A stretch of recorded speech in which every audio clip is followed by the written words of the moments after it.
హే ఏంటి ఇంట్లో అంబ్రెలా వేసుకొని కూర్చున్నావు? ఎందుకంటే మా ఇంట్లో ఎప్పుడు వర్షం పడుతున్నా సీలింగ్ లీక్ అవుతూనే ఉంటది. మరి మీ బిల్డర్ని చెక్ చేయమని చెప్పలేదా? నేను ఆల్రెడీ ఇల్లు తీసేసుకున్నా, ఇంకా బిల్డర్ ఏం పట్టించుకుంటాడు. యాక్చువల్లీ ఆ బిల్డర్ మీకు హెల్ప్ చేయాలి. According to RERA and section 14/3 మీరు ఇల్లు తీసుకున్న 5 years వరకు ఎలాంటి లీకేజ్ ప్రాబ్లం లేదా స్ట్రక్చరల్ డిఫెక్ట్స్ ఉన్నా సరే అదే బిల్డర్ రెస్పాన్సిబిలిటీ. మీ ఇంట్లో సీలింగ్ నుంచి వాటర్ లీక్ అవుతున్నా లేదా వాల్స్ మీద వాటర్ స్టెయిన్స్ ఉన్నా వెంటనే బిల్డర్కి ఇన్ఫార్మ్ చేయండి. ఈ ప్రాబ్లం 30 daysలో ఫిక్స్ చేయాలి అండ్ అది కూడా ఫ్రీగా. మీరు ఈ ప్రాసెస్ చాలా టైం టేకింగ్ అనుకోవచ్చు, కానీ కాదు, ఇట్స్ వెరీ సింపుల్. ఒక్కసారి మీరు ఆన్లైన్లో కంప్లైంట్ రేస్ చేసిన తర్వాత మీరు ఎప్పుడైనా మానిటర్ చేసుకుని ఆ స్టేటస్ని చూడొచ్చు. ఇన్ కేస్ ఆ బిల్డర్ కనుక మీకు రియాక్ట్ అవ్వకపోతే you can take it to RERA. So వాళ్ళు వచ్చి దీన్ని రిపేర్ చేస్తారు అండ్ దీన్ని నెగ్లెక్ట్ చేసినందుకు ఆ బిల్డర్కి ఫైన్ కూడా వేస్తారు. Patches, bubbling paint, mould growth లాంటివి ఇగ్నోర్ చేయకండి. ఇది మీ ఇంటినే కాదు, ఓవర్ టైంలో మీ హెల్త్ని కూడా ఎఫెక్ట్ చేస్తుంది.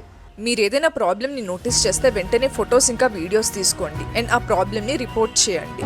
ఇంకా ఈ వీడియోని ఫాలో చేయండి, ఎందుకంటే మీరు ఇంట్లో అంబ్రెలాని యూస్ చేయవలసిన అవసరం లేదు.